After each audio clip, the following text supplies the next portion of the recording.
Why is there such a stereotype that people that were famous when they were young are like a mess? The world that you're thrust into kind of like puts you right in line to have a breakdown. I'm sure being under extreme stress as a kid, like, is just gonna breed that kind of behavior. There's been a lot of tension surrounding the revival of iCarly. A lot of our experiences as recovering child actors, you forget that the experience that you went through isn't normal. But you can't take him away, he's mine. Ever since Jennette McCurdy announced that she wants nothing to do with the reboot, fans have been skeptical about the show's return. Just the amount of rejection that comes with acting, the amount of like wedging yourself into these roles that are other people. It's like, no, I deserve to be myself, man. Like, it's been enough of being other people, enough of spending my life trying to be who my mom wants me to be in producers and record labels, and like, I'm done.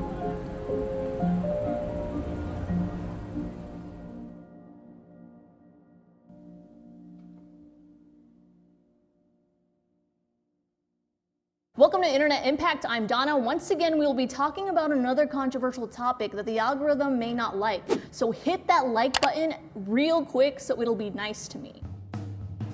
The Best Actor nominee for his performance is Zorba the Greek.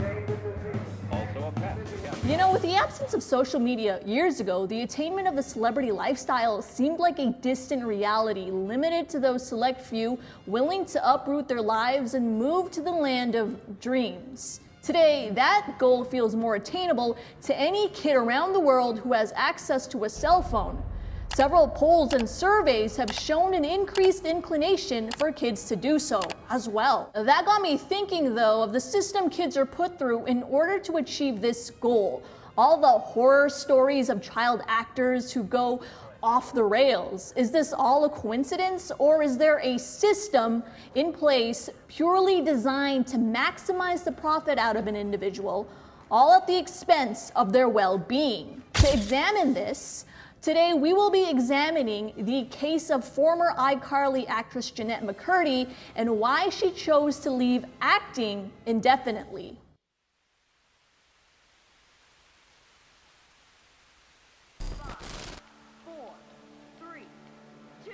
In 2007, Nickelodeon premiered a show called iCarly. For Jennette McCurdy, this role was arguably her biggest, opening a number of doors in entertainment. Despite her success, McCurdy chose to leave acting in the past, leading fans to question why she would abandon an enormous amount of opportunity that millions work for but never achieve.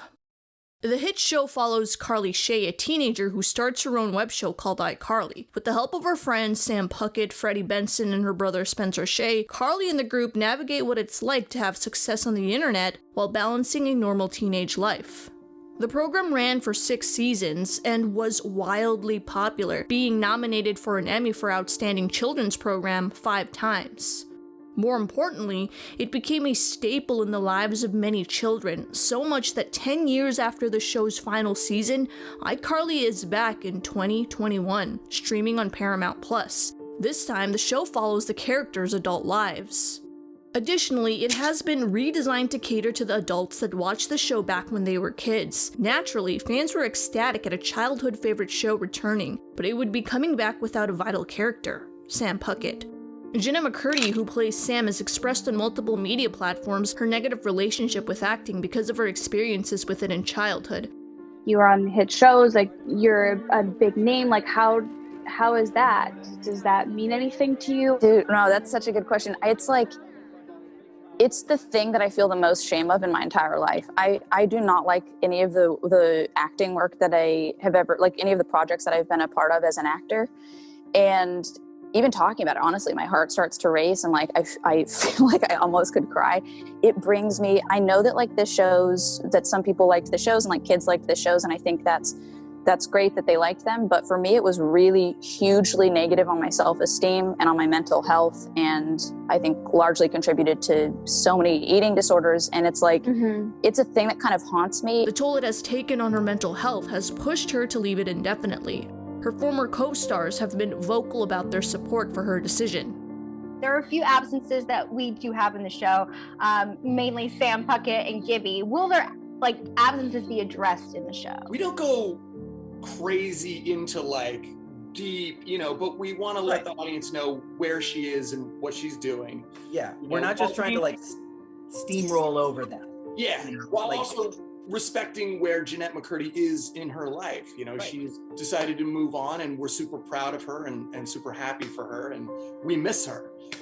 And she's very much a part of our family in this world. For now, Jennette is said to be working on personal projects like her new book and podcast. She's also continuing work on writing and directing. In the show, the absence of Jennette's character, Sam, is explained by her joining a biker gang called the Obliterators. Although a number of fans respect her personal decision, this story once again gave rise to the discussion about what child celebrities are put through. Why do we see a similar pattern over and over again in the life cycle of a child star? From America's adorable sweetheart to a crazy, coked-out train wreck.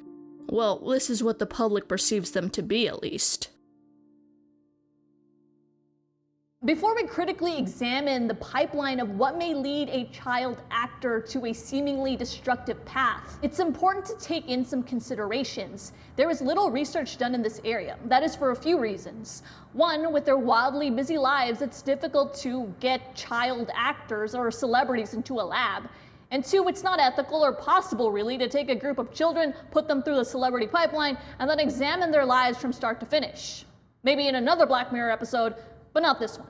Okay, so what we're going to do is investigate how a child typically develops using Erik Erikson's stages of psychosocial development, and compare that to the lifestyle of a child entertainer. How does the entertainment industry take control of a child's development, and will it eventually lead to their breakdown? What did I do, sir? Bro, why you drilling my face? Because I have rights. I have rights. I'm an American. Come on, talk to me. You got me in my hotel, arrested me in my hotel for doing what, sir? Let's go.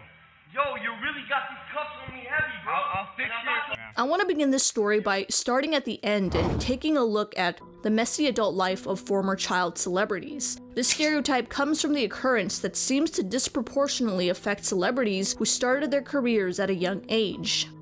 Lindsay Lohan, who started at just 3 years old, is one among many faces that generally come to mind. After starring in huge roles like Freaky Friday and Mean Girls, the actress seemed to be partaking in behavior that not only had a negative effect on her career, but her life. She developed a party girl image around 2006. She was arrested multiple times for being in possession of illegal substances, driving under the influence, theft. She's been in and out of rehab, and has served jail time. That's 90 days in jail.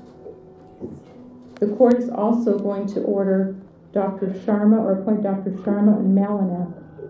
Kajal Sharma and Hi Malinak. Aaron Carter, who started his music career at 7 years old, was also arrested multiple times for being in possession of illegal substances and suspicion of driving under the influence. What has really made headlines are Carter's outbursts online. Aaron! You don't know me! You don't know me from a can of paint. Stuff since Lizzie McGuire. I don't care. I'm not Lizzie McGuire. Who's that? Aaron Party. Ooh, that's my jam. I don't give a Okay, keep stay in your little fucking nostalgic 12-year-old box. Why don't you grow up? Grow up. At 7, Orlando Brown's acting debut was for the TV series Coach, but you may be more familiar with him on the Disney show That's So Raven. As well as drug use and arrests, viewers were shocked at Brown's appearance on the Dr. Phil show, where he made a false claim stating he was the son of Michael Jackson. Please welcome, really? It's even more amazing. 10-year-old Amanda Burns.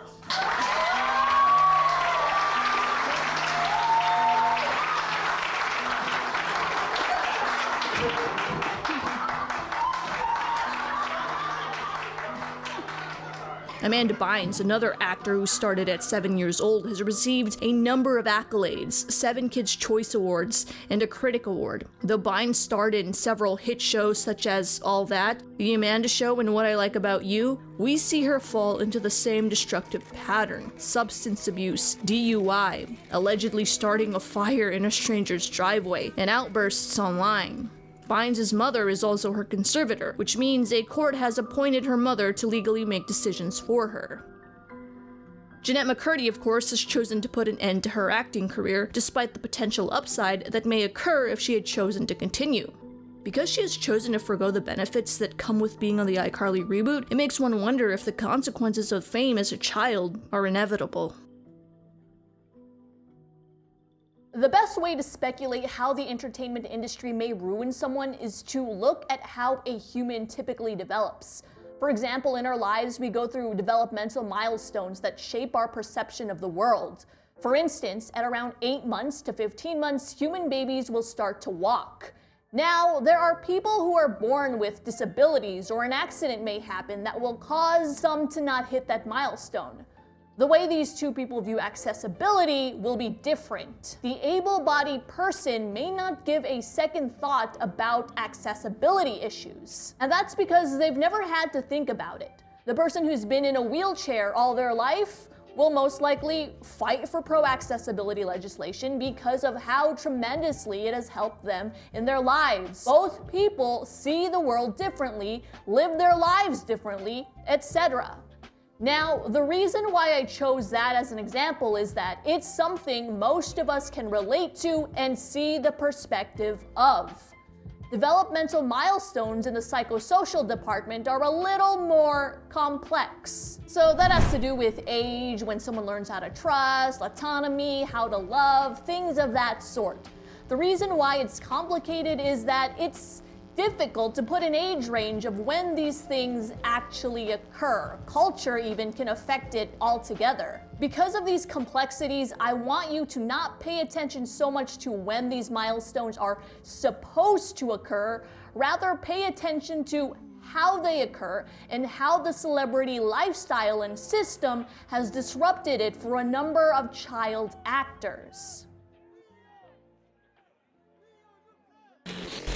Let her out. Come on, go. Back up. Back up. Back up. Back up. Back up. Back up. Come on, everybody back up. Everyone back up. Back up. You know, I really, if I had an opportunity to shoot Britney Spears, I think I would.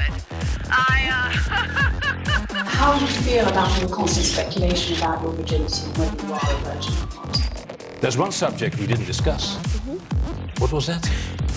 Everyone's talking about it. Right.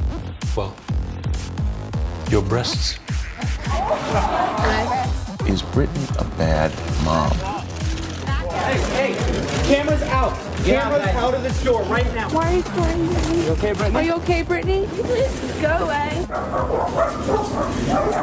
What's up, Brittany? Go away. Everyone get out. Out. Hey. A prevailing characteristic in viewers is often seen when former child stars are harshly criticized in the public eye, and that is the lack of empathy. It is only years later, when the celebrity appears to have hit rock bottom, that they are once again shown an ounce of humanity. Britney has been used by many people as a money-making machine and given terrible advice. Perhaps our lack of empathy comes from the circumstance that we generally cannot relate to their obstacles, such as the drawbacks of fame or issues concerning millions of dollars. The audience is solely exposed to a surface-level affair, a headline, entirely unaware that child stars are thrown into a system where they are destined to lose. We found the reason why you've been throwing up in the morning. Congratulations. Although it may seem like we're starting too early, bear with me, because this path to destruction begins here. Newborn humans are utterly helpless when coming into this world. They rely on everyone and everything around them to fulfill their needs: food, transport, comfort, someone to tell them not to eat tiny objects, and so much more. It is at this helpless stage that the newborn learns the psychosocial attribute trust versus mistrust. Parental figures are often the first relationship babies have to learn this attribute. If I am hungry, will my parents feed me? If I am in danger, will my parents protect me? The reason this is relevant is that several studies show a link between parental trust and adult relationships in the future. Is it possible that the type of trust normalized in infancy leads to a child's unconditional trust in the entertainment industry system, despite the negative effects it may have on them? Although not every child in show business had the same parental upbringing, a common one frequently seen is that of the stage parent. My little girl likes red vines! You little... This label is used by Jennette frequently to describe her mother. What's fascinating about this type of parent is that they may not be abusive in the typical sense where they physically abuse their child or speak down to them, but they may put their child in high-pressure situations like competitions and auditions, even though the child may not want to. They are also known to demand special treatment for their child. That said, it makes one wonder how the child's trust is affected. Stephanie had to pull forth. Each and every one knows the truth. I am not giving up. But you didn't learn the lyrics. She was upset. I'm telling the truth. Just because I didn't know you would all not get up. You would not anything. practice. Jennette McCurdy was just 6 years old when she started acting, appearing on shows like Mad TV, CSI, Malcolm in the Middle, and so much more. What appears to be a successful portfolio to any young aspiring actor was actually a life McCurdy felt pressured to pursue to provide for her family. My dad was always working 2 to 3 jobs at any given time, and my mom would basically pick up shifts at Target. I just remember constant stress, constant arguments about money. My mom was quite erratic and kind of just like screaming and wailing and crying about not having enough, and I remember thinking like, well, this is not gonna work, and I don't want this for my future, and I don't want this for my family. And so when she put me into acting, I kind of got the message and understood the mission and just was like a little kind of soldier. From time to time, she would express how she didn't want to act anymore. I would cry on several occasions when it just felt like it really got to be too much, and I'd tell my mom, I don't want to do this anymore, but she would either say like, Nett, you don't mean that, or she'd say, well, we need this. So there were kind of 2 different arguments that she would hit me back with, and then I'd feel guilty, and you know, would keep doing it. Not knowing any better, Jennette put her own feelings aside, putting faith in her mother. This would eventually lead to a path of resentment for the industry. The trust between parent and child can be so strong. It can be difficult for the child to even accept deplorable behavior done to them by their guardian to be negative.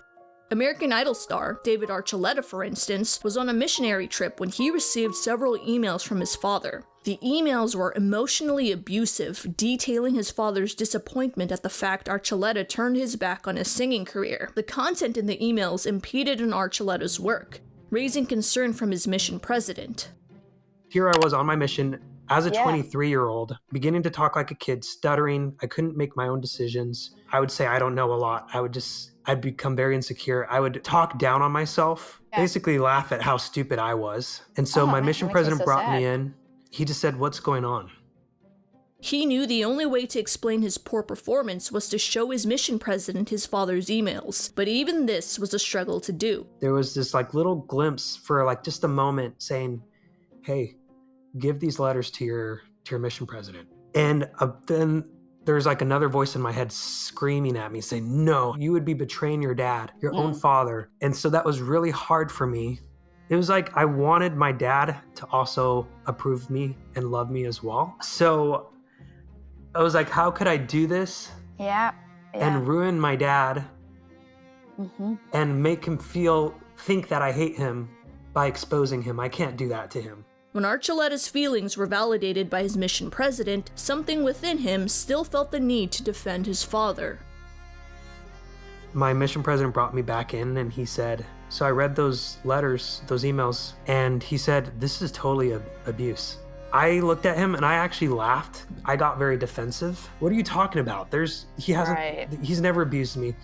He pointed out some things and I started talking negatively about myself and he just said, whoa, whoa, whoa, whoa. Because I was saying, he has a point in this, he has a point in that, and my mission president said, I need to stop you right there. If you think any of this is true, and he was holding the papers up, he said, if you think any of this is true, he has totally manipulated you and he has so much control over you. And it took about 40 minutes of him talking me through it until I finally accepted there's other kinds of abuse that's not just physical, but there's emotional and mental abuse. So, although trust may have developed through the caregiver providing comfort, food, and affection, there may be a secondary element that kids in entertainment are subject to. Parents utilizing that trust to optimize the child's career while neglecting their normal desired psychosocial needs. But should all blame be given to a child's caregiver, or does the industry itself also contribute to the abnormal psychosocial development of a child?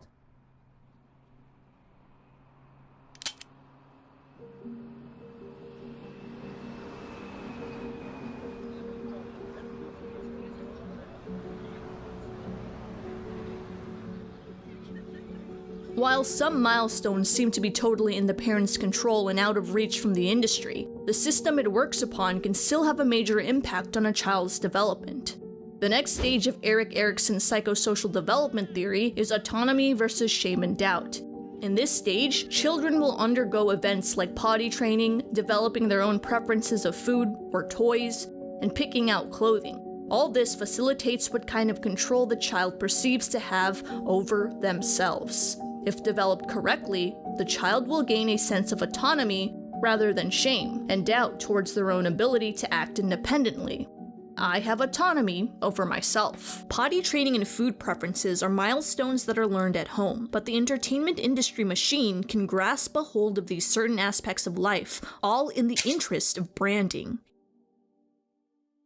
In entertainment, branding is an important tool that assists in marketing a product. It is the deliberate design of something via physical attributes, endorsements, and lifestyle associations so that the consumer purchases the item. When it comes to child stars, their branding is more restrictive because they are marketing to other children. They may be prevented from wearing more risque clothing, subjects they're allowed to speak upon may be moderated, and their team may discourage them from pursuing more adult projects because it may damage their family-friendly image. While you and I are mostly free to have our emo phase, exploration like this is discouraged in entertainment. Actors and pop stars have an image to uphold in order to capitalize for a brand. Many times when a child star hits puberty and wants to explore, they are shamed by their team, media, and fans, accustomed to a brand they don't want to let go of.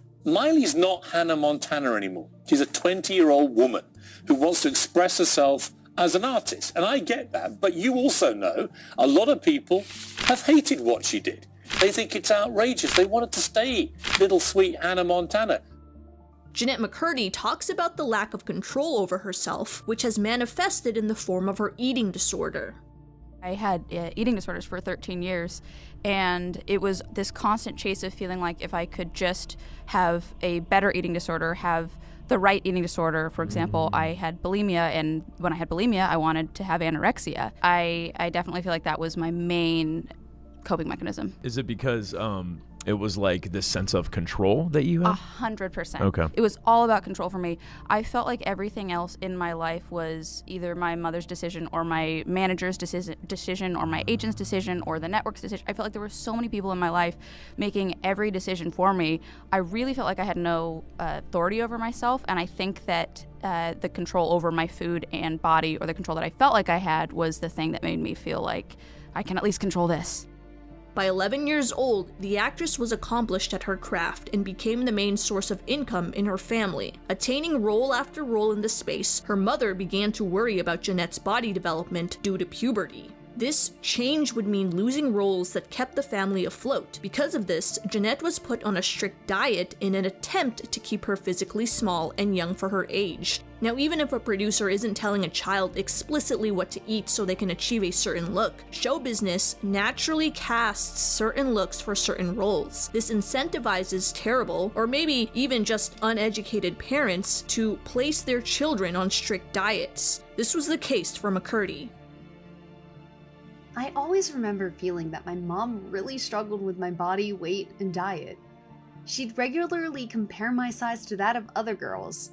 She'd portion out my meals for me. She'd help me count calories. At the time, instead of being bothered by her suggestions, I remember thinking that she was actually helping me. That she got it more than other moms, and that she wanted me to be successful. Are you sure you want that ice cream? You've already had 900 calories today. She'd remind me as I yanked open the freezer door.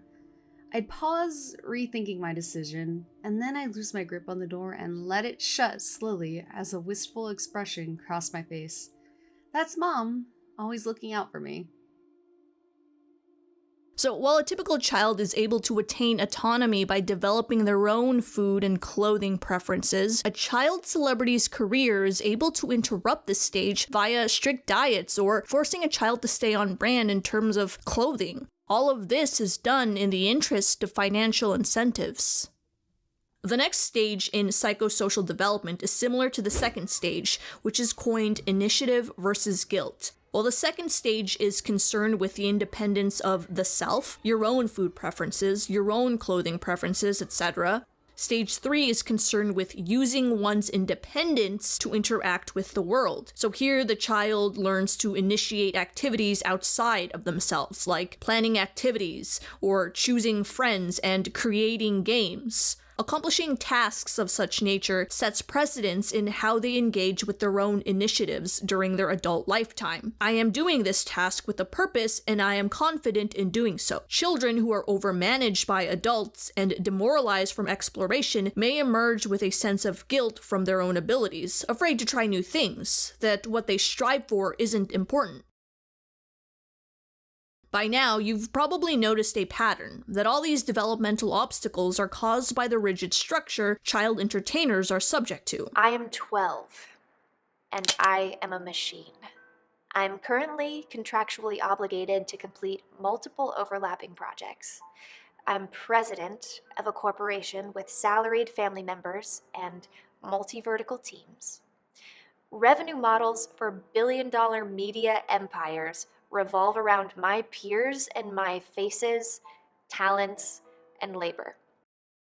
It's possible that the constant work at an early age block a child to explore initiative. This may stunt them developmentally. Work at an early age makes it so everybody else has agency over them. Everybody in every department has to have a piece of you for them to do their jobs, of course, but still it's like you are physically not even your own.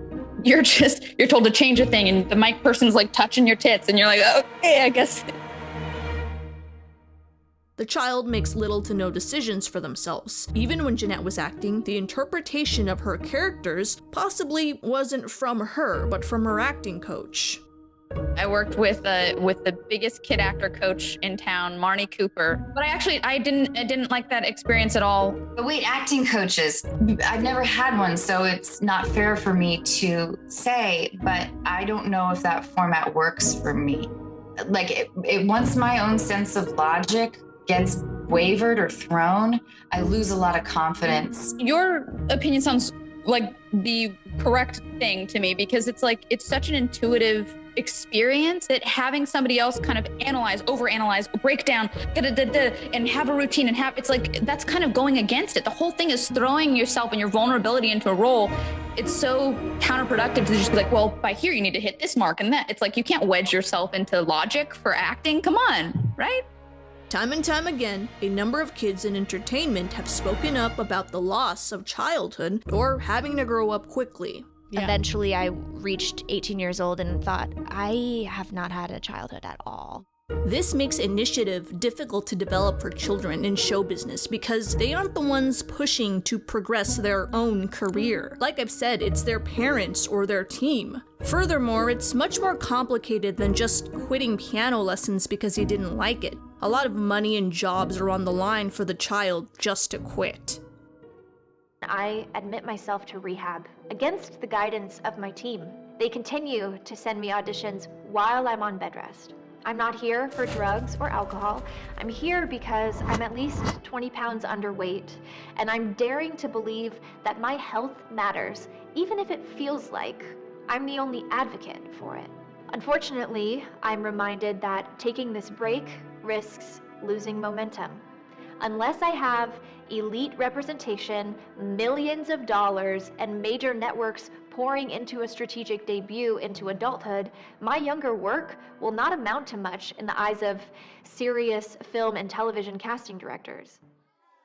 Next, we have industry versus inferiority, which deals with the psychosocial development of competence. While the prior stage dealt with the child initiating goals, this one deals with the child being able to accomplish them. Now, typically, one of the earliest instances a child will face this obstacle is schoolwork. This is a school. Every day, millions of children go to school. Will they be able to master the curriculum and build confidence in their ability to solve problems, or will they struggle and be left with feelings of inferiority? Schoolwork isn't the only place this psychosocial stage develops either. As the child is exposed to more and more of their peers, they will notice their skills to be better than others and worse than others. There are two distinct facets in child celebrities that can cause a rift in how the child develops industry, or adequacy, competence. Those two facets are their team and public opinion. Now, of course, every entertainer has a different experience with their team. For Jennette, she has been vocal about how neglectful the entertainment machine is to a child. One instance involves the producer of iCarly, Dan Schneider. There's a lot of abuse that happens. I worked with an incredibly emotionally abusive producer. I mean, even talking about it now, my face gets hot thinking of it, just because, you know, he'd say things like, you guys will work at, you would work at Yogurtland if you didn't work for me. And he would just scream. How old were you? I was, when I started the show, I was 13. Schneider was a prominent figure at Nickelodeon, producing hit shows like Drake and Josh, The Amanda Show, Victorious, and Zoe 101. When the reboot of iCarly premiered on Paramount+, fans were puzzled that why a key figure, partially responsible for such beloved shows, wasn't included. In 2018, rumors started to circulate on the internet about Schneider having inappropriate relationships with his child cast. This ranged from sexual innuendos on the show to conspiracy theories that he was actually the father of Jamie Lynn Spears' baby. Although no evidence of sexual misconduct was found, several interviews with former co-workers, friends, and television executives corroborate Jennette's story of the producer being verbally abusive. Because of this, the reboot of iCarly has progressed forward without Schneider. Perhaps it may just be a coincidence, but a couple stars from these shows have had frequent run-ins with the law. You have Amanda Bynes, whom we've discussed earlier. And then we have Drake Bell, who has pled guilty to crimes that involve a minor. On one hand, we have the child's sense of industry negatively affected by their abusive team. Although it may not always be the case, stories run rampant like this in Hollywood. On the other hand, industry is also exceedingly inflated by fan adoration, leading to a sense of entitlement. If you have so much at a young age, you think that that's reality? Like, my reality when I was 13 was that everybody cared what I had to say. My reality when I was 13 was that, like, people were interested in me just because I was on TV, not because I had interesting things to say, not because I was saying anything of merit or value. And I think it leads, or for me, I should say, it definitely led to this idea of like, well, things will just keep working out. It's like you don't have to try as hard and formulate your own opinions and your own point of view as much, because you just think, well, if I post this picture and it gets 500,000 likes, I must be great. While fan adoration can have its perks, when a mistake is made, they easily turn against the child star without hesitation, alongside the media. Mistakes are very black and white in the public eye. How the child star reacts to such a mistake is also watched very carefully. There is no room for error. After the final episode of iCarly, Nickelodeon used its success to launch a new show called Sam and Cat, starring Ariana Grande and Jennette McCurdy. After just 1 year, the show ended, generating a buzz on the internet as to why this may have happened. Some attribute the show's abrupt end to racy photos of McCurdy being leaked on the internet. The drama was also bolstered when McCurdy announced she wouldn't be attending the Kids' Choice Awards. The fans were hungry for an explanation, causing Jennette to put out a statement on Twitter. I wish I could explain everything as thoroughly as I would like to, but unfortunately, a simpler explanation is all I can write.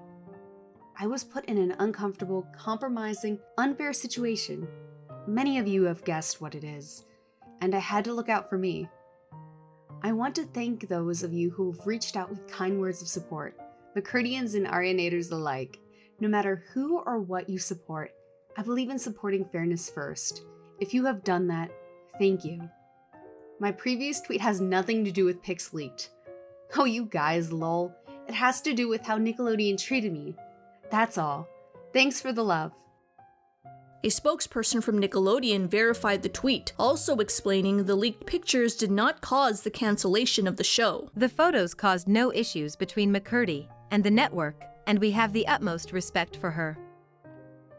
Although this rumor was debunked, fans then came to the conclusion that the end of the show was caused by a feud between McCurdy and co-star Ariana Grande. The Sam and Cat fanbase were at odds with each other, taking the side of their favorite actor.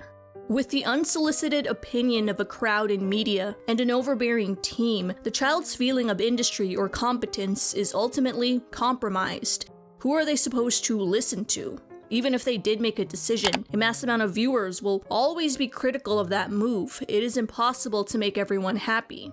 Humans are simply not designed for this much criticism, or praise for that matter, especially a child still navigating the world. Erik Erikson's fifth stage of psychosocial development is identity versus role confusion, colloquially known as, "It's not a phase, Mom."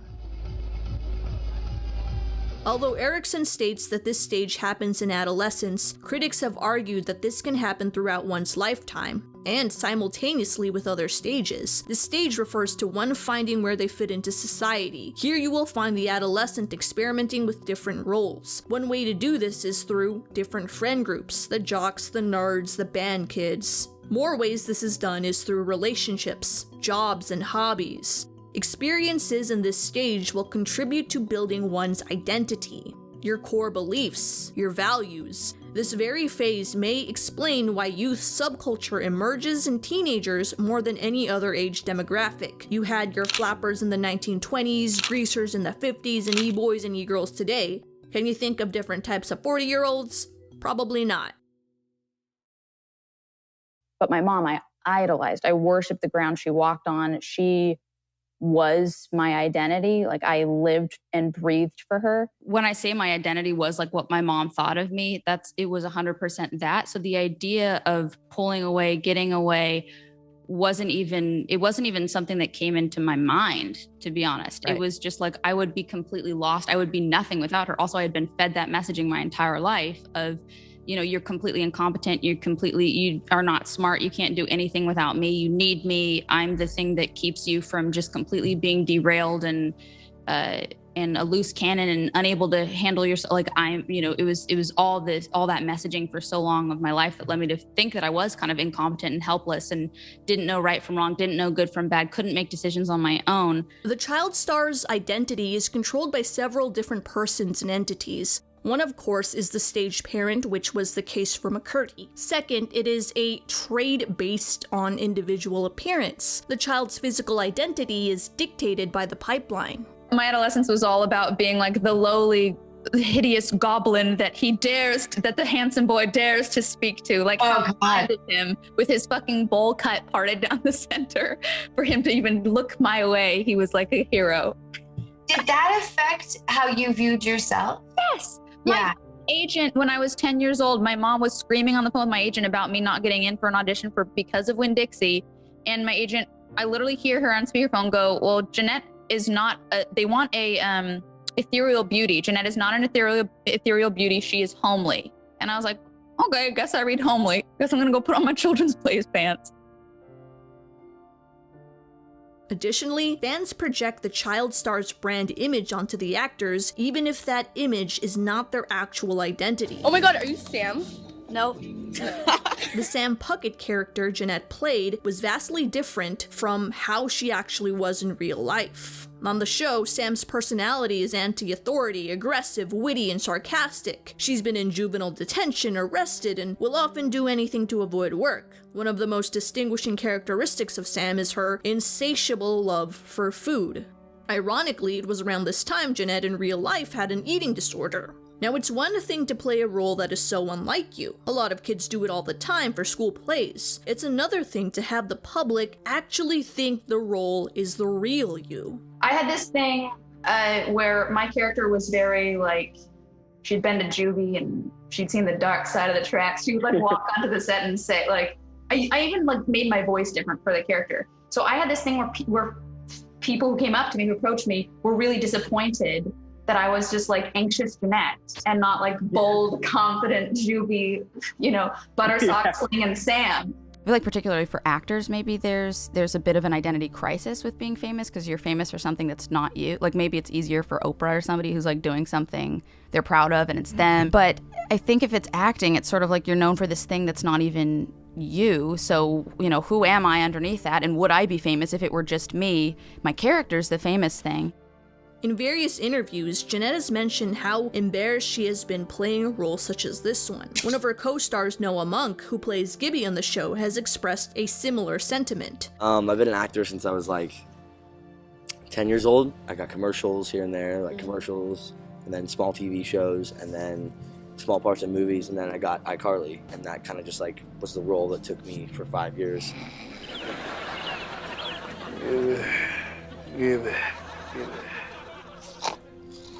I think I had a lot of more issues with it like 2 years ago. Like I was going through this angsty phase where I'm like, I'm not gonna be known as that. Like quarter life crisis type shit where I'm like doing all this SoundCloud rap and just, oh man, cringy shit. Literally and, anything. You know, trying to just YouTube escape pranks. that. So that is a thing where I had like all this like hate towards it. And then you kind of grow up and you realize like, yeah, that's what, that made an impact on people. That's what you're gonna be known as. And it's cool now. I have a good relationship with it, I think.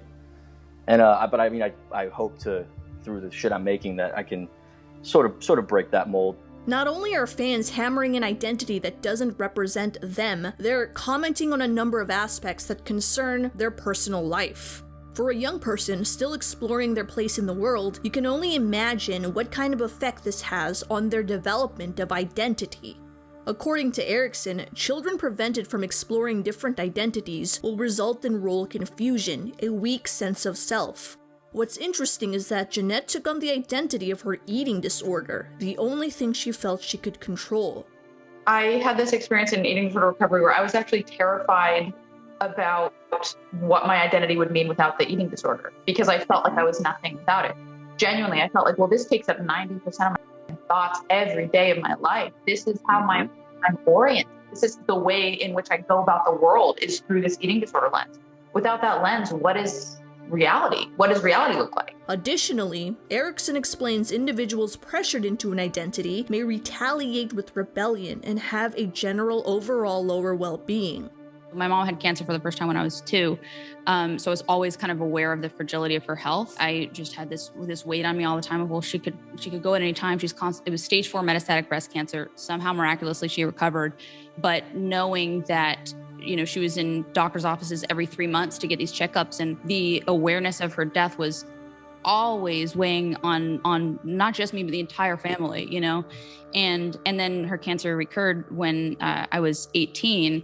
And I actually think that would have been exactly the time, that was like 5 years into the show, that would have been exactly the time that I would have been like, F you, Mom, I don't want anything to do with you, I'm leaving you, where I would have started really just, I think, rebelling like like very intensely. But because of her cancer, then I felt kind of roped back in with that guilt and that obligation and just all those overwhelming feelings that come with the imminence of death. With all these components controlling the child's identity, they have little to no room to control it themselves. So why don't they just leave? If their lives are so out of control, surely they have enough resources to pursue something else. Well, it isn't that simple. When individuals leave a cult or toxic relationship, it's possible for them to find support, whether it's from sympathetic strangers or family members ecstatic they've been able to break free. Former child stars don't often receive the same kind of sympathy because everyone around them benefits from their career path. When Jennette was 21 years old, her mother died, putting an end to the blind trust of her stage parent. That led to an identity crisis of sorts for me, where I was realizing, well, shit, my mom wanted me to be this actress, and that wasn't my dream, and what do I want out of my life? So I quit acting and began pursuing writing and directing, which is what ideally I would like to make a career out of. At this point, you think people in her life would support her decision to quit acting in favor of her well-being, but the opposite happened. Everybody around me is telling me that I'd be crazy to walk away from this. So there's nobody who's really saying like, hey, you know, do what's best for your mental health. There wasn't really that advocate other than my therapist. So it was like this really difficult decision to make. And it took months of back and forth. And I felt like I was just kind of like trying to tiptoe around it and I'd be like, well, maybe I'll just like do this one thing, or maybe I'll do this one thing. When really inside what I wanted was just like, no, you need to quit. You have to stop. You're not going to be okay if you keep going. Doesn't matter how many other people are weighing in on this. I definitely lost some friends who was sort of, less available or less interested. It was very telling. When everyone around you was telling you that you've made the wrong decision and you've been raised to trust the system, it's easy to see why child stars fall by the wayside. I felt like I was having a private breakdown, and I knew with how the press was at that time toward me, I knew that all it took was one misstep and I would just become another one of those, and the story would become very publicized, and it would become just, I felt that energy of like, oh God, this is going to be a public breakdown. I felt it looming. So I quit, and it was a hard decision, but I felt like I needed to do it. Now, there are more stages in Erik Erikson's stages of psychosocial development, but since we are focusing on the development of what may affect a child's star, we will not be going over the rest.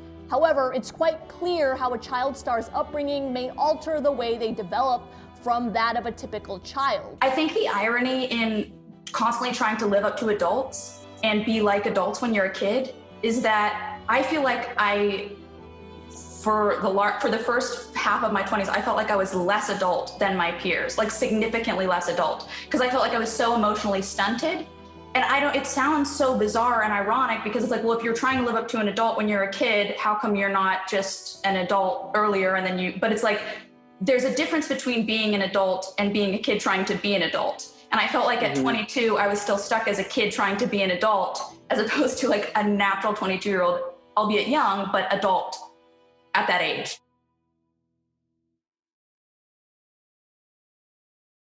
So what about now? Is it any different when a child achieves fame outside traditional entertainment through the use of social media?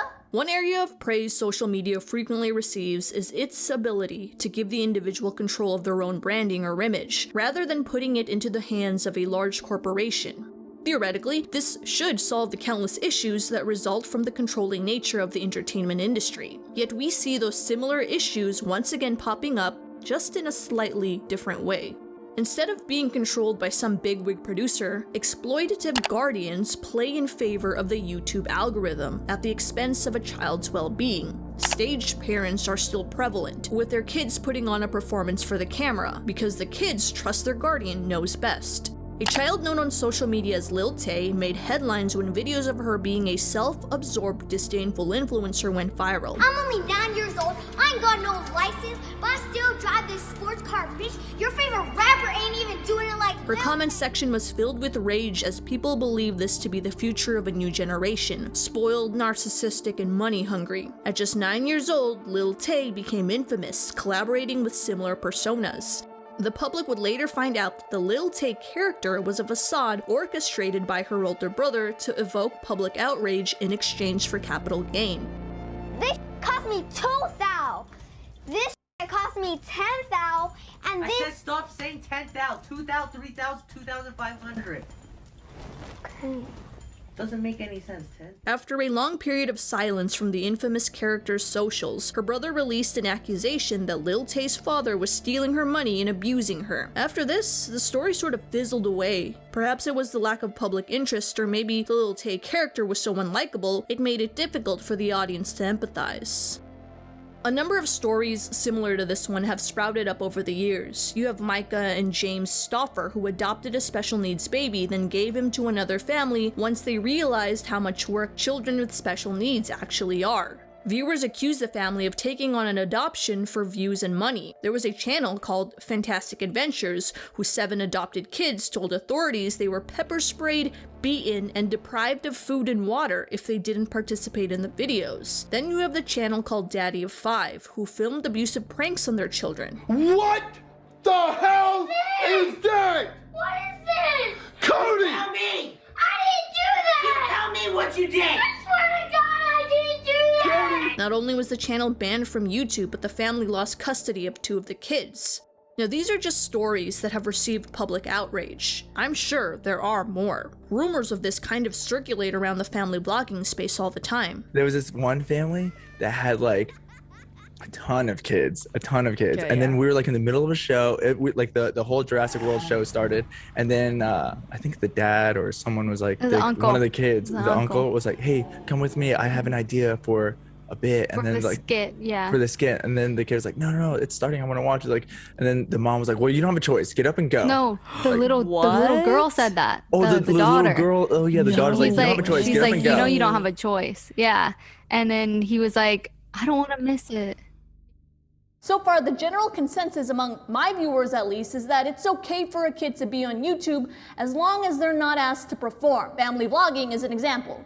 Of course, that'll be hard to enforce because we'll never know as viewers who's having fun on camera and who's coerced into performing. Okay, so what about minors who make the decision themselves to start a career on social media? I know when I was 16, I started my YouTube channel with my own volition, except one of my videos went viral. I got scared and deleted my entire channel. When Jennette's mother died, she turned her back on acting to pursue a career in writing and directing. She explained that acting was predicated on the dreams of her mother. She was living her life vicariously through Jennette. When the parental relationship ended through her passing, the former iCarly star had lost her purpose to pursue this journey any further. She's illustrated this relationship with her one-woman show called I'm Glad My Mom Died. In addition to her directing and show ventures, she's gained a substantial following with her podcast called Empty Inside. While the podcast is still in the public eye, Jennette claims this venture to be more fulfilling because it's something she has control of. One episode in particular, featuring the Dolan twins, discusses a minor's choice in pursuing fame through social media. Very similar to Jennette, they have scaled back on social media despite their tremendous success. These famous siblings boast more than 10 million subscribers on YouTube. And the Streamy Award goes to the Dolan Twins! Interestingly enough, the Dolan twins share a number of the obstructions in child development that are discussed in child actors of traditional media. One of the most apparent is fan adoration, which comes with the groups of haters. In 2019, the Dolan twins lost their father to cancer, and it was around this time it seemed like they were publicly showing signs of distancing themselves from their online brand. It's hard enough losing a father, but then fans, or perhaps haters, started rumors of where the location of the funeral may be on social media. Taco Bell merch and free cars were all things trolls promised fans. Not only is the social media lifestyle very similar to that of a traditional celebrity, but the mental toll it takes on these kids seems to mirror the child entertainers as well. Is it on? I totally don't know it's on. Wait, is it on? You texted me a few nights ago and said you guys have been doing this since you were 14. Yeah, uploading weekly since we were 14. Like, and from 14 to 19, that's like, you grow like a lot. You know, you're becoming like, literally, it's a go from a kid to a man. We have always been thinking about, oh, like, we need to get a video up next Tuesday. We need to get a video up next Tuesday. So like, we feel like it's kind of stunted our personal growth as well in a way. Things like clothing choice was dictated by social media. Although no one told them to dress a certain way, it was rewarded on these platforms. Like, I was doing the thing where I was getting expensive clothes and driving a cool car and things like that. I think the whole time I was just trying to convince myself that that's what I truly wanted for myself.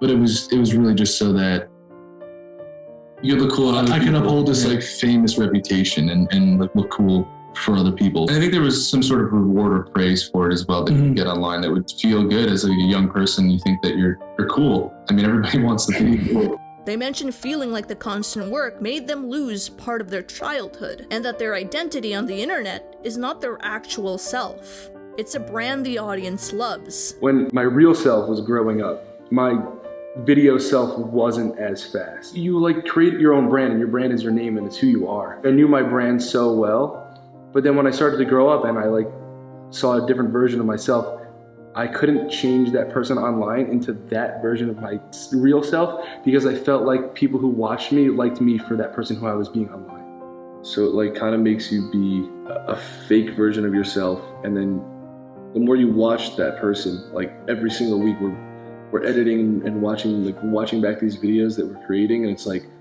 this isn't really who I am. Not everyone in Hollywood falls into the destructive pattern that has now stereotyped child stars. Very little negative publicity has ever come out about Hilary Duff, the Sprouse twins, Raven-Symoné, Zac Efron, and many others. The possibilities are endless as to why this is. Many argue these public breakdowns to be normal, but are amplified because the child is a celebrity. Others say some have the personality to handle fame. I was 11. I remember just loving it. Yeah, it's fun because it is fun. It's super. I mean, it's really what kids do. It was just like playing, and I feel lucky that I started as a kid because I feel like I still have that sense that my work is play. It could be that a small percentage of people have inherent traits that allow them to cope and adapt better than most. Perhaps it's their parents who keep them level-headed. Although Noah Monk has still had grievances about his role as Gibby, his ability to move past his issues may have been aided by the support of his parents. Yeah, my parents were like the least stage parents you could ever encounter. They were very level-headed. They did it because of me, not because they were there. They were there because I wanted to do it rather than them driving me. And An important thing to note is also the progress of the entertainment industry. Over the years, laws have been put in place to protect children from exploitative adults, such as the Coogan Law. This bill is designed to protect a portion of the child's earnings until the child reaches the legal age they can claim the money. Disney now gives a number of child entertainers resources and education. When you sign onto a Disney show, you get sat down and you get pretty much the company displays all their resources to you. Mm-hmm. They explain the history, the kind of the basics of sitcom and where how acting on sitcom is like, but also things like Disney security and how a lot of stars blow up on Disney Channel and you can get creepy stalkers. So they're just here are our resources.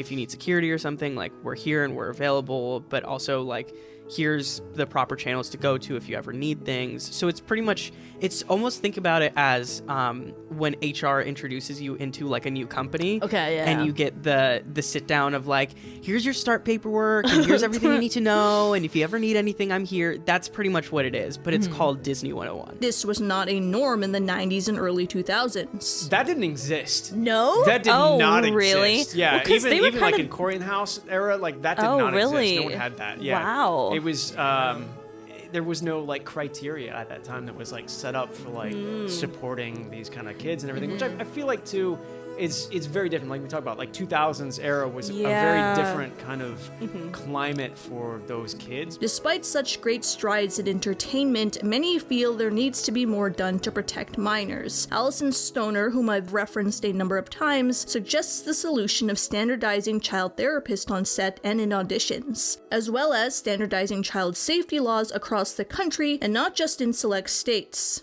Social media doesn't even have anything like the Coogan Law. All that money goes to the parents. Young people achieving fame through social media is still in its infancy. Some already show signs of developing like their Hollywood counterparts.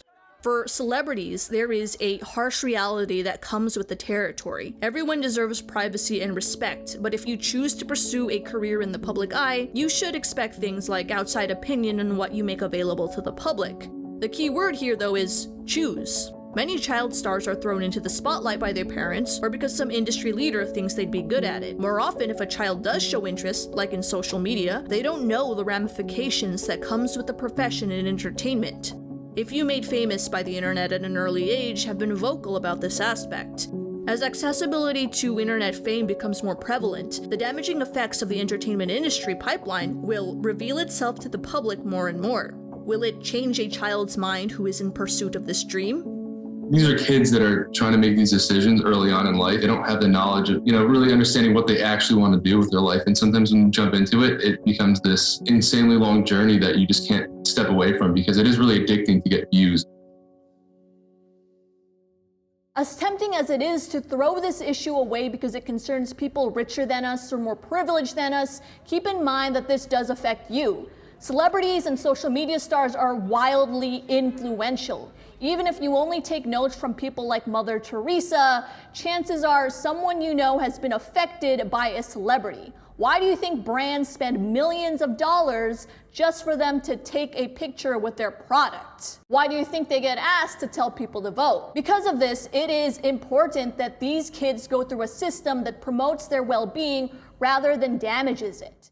That's the end of the video. I'll see you guys next time. Stay psyched.